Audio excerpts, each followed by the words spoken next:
Past continuous structure. Subject plus verb plus V4. నిన్న నేను ఈ సమయానికి రాస్తూ ఉన్నాను. I was writing homework yesterday by this time.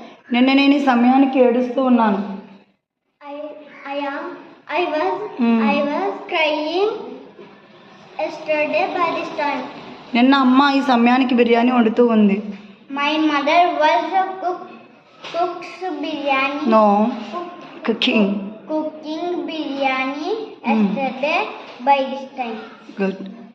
నిన్న మేము కొట్టుకుంటూ ఉన్నాము. We were fighting yesterday by this time.